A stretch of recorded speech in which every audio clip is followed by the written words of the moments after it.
This is Plant-Based Briefing. Is soy milk the most nutritious non-dairy milk? By Dr. Michael Greger at nutritionfacts.org. And I'm Marian Erickson. This is the curated content plant-based podcast where I narrate a variety of articles on plant-based and vegan living with permission in about 10 minutes or less every weekday. And I'm so grateful to have permission to share nutrition facts content. So now let's get to today's plant-based briefing. Is soy milk the most nutritious non-dairy milk? By Dr. Michael Greger at nutritionfacts.org.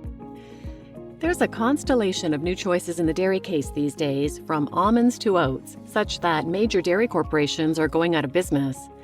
But a set of recommendations on healthy beverage choices from 12 to 24 months of age cautioned that these plant-based milks are not adequate nutritional substitutes for dairy milk, with the exception of fortified soy milk. The report and the press coverage immediately triggered an outcry from the medical community for many reasons, including the concern around conflicts of interest, as several of these endorsing organizations receive funds from the dairy industry. Though one such organization is accused of trying to cover that fact up by removing the National Dairy Council from their list of sponsors immediately after the report was released. But what about the merits of the report? Well, after weaning, milk of any kind is not required and really shouldn't be relied upon as a main source of calories. Children will be fine with water and healthy food. If you are going to give kids milk, there would seem to be a better choice. Although cow's milk is rich in calcium, it does not appear to clearly reduce fractures, and most plant-based milks on the market have the same amount.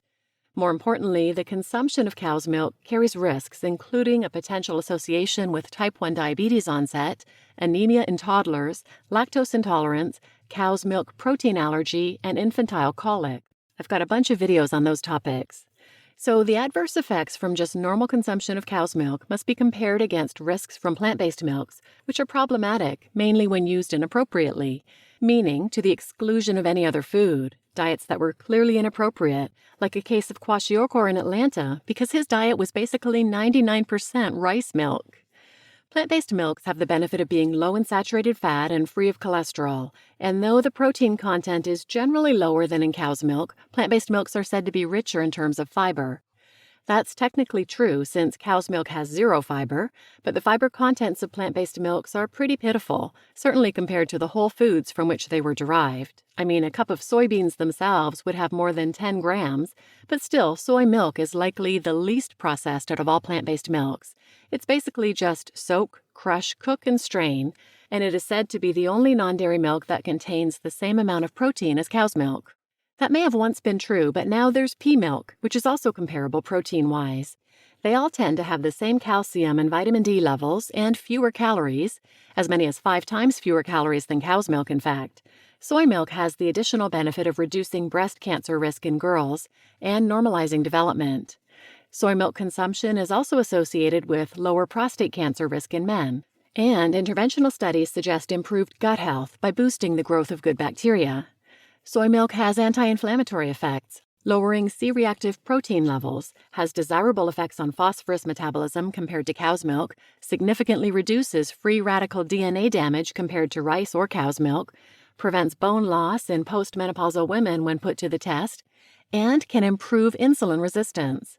Soy milk can help with stroke rehab, improving walking speed, exercise endurance, grip strength, and muscle functionality, as well as lowering blood pressure in men and women better than cow's milk, not to mention lowering your LDL cholesterol as much as 25% after just 21 days. It is quite clear that nutritionally, soy milk is the best alternative for replacing cow's milk in the human diet.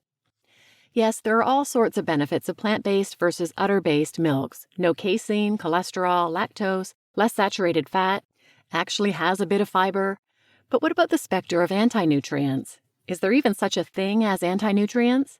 Long-standing evidence suggests that consuming a diet rich in plant-based foods plays a significant role in prevention and reduction of chronic diseases such as cardiovascular disease, cancer, stroke, dementia, diabetes, cataracts, and others. Despite the need to increase plant food consumption, there have been some concerns raised about whether they are beneficial because of the various so-called anti-nutrient compounds they contain. It's true there are some compounds that, when eaten in high enough quantities, especially when taken in isolation, can have adverse effects.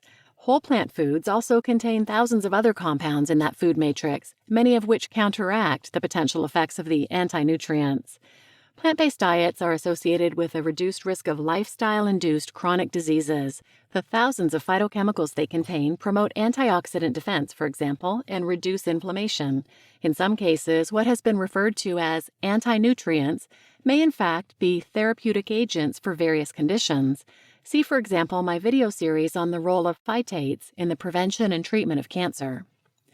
I don't want to end without emphasizing one of the plant-based pros: no lactose. People don't understand that the majority of adult humans on planet Earth are unable to digest cow's milk. Throughout childhood, the enzyme you have that breaks down the milk sugar lactose begins to decline in most individuals throughout the world, which makes sense since milk is for babies. Why would we need to digest it after weaning from the breast? And so most people experience symptoms like bloating, abdominal pain, intestinal gas, and watery stool, or even nausea and vomiting. The global prevalence estimate of lactose malabsorption is more than 2 out of 3 people, and in the United States, it's more than 1 out of 3. But 95% of Asians, 60 to 80% of African Americans and Ashkenazi Jews, 80% to 100% of American Indians, and 50 to 80% of Hispanics have trouble digesting milk. It's really mostly those of Northern European origin who can handle it throughout adulthood. So to say everyone should drink milk seems like an example of racial bias in federal nutrition policy. It's like they're assuming everyone is of Northern European descent. Overall, about 75% of the world's population, including 25% of those in the United States, lose their lactase enzymes after weaning. To fight the vitamin D disease rickets, they had to choose something in the food supply to fortify with vitamin D. Choosing dairy is ironic, since individuals of African ancestry, because of their darker skin, are at particularly high risk for vitamin D deficiency, yet most can't properly digest it.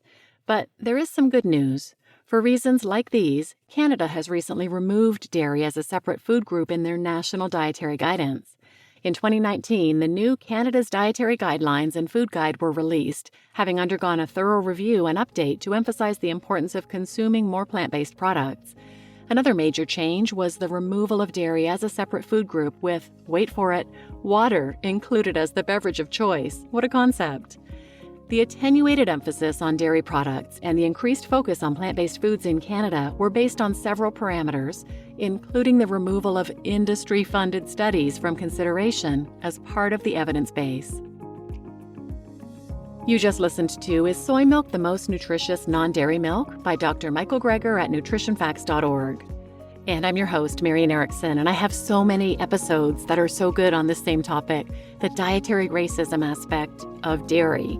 I will link some of those in the show notes, but if you want to go to plantbasedbriefing.com and then episodes, and in the search field type in racism, you'll see a bunch of them come up. So please share this episode with anyone who might benefit. There are so many people who are still afraid of soy milk, and it's a shame because it's so much better for them. And thanks for listening.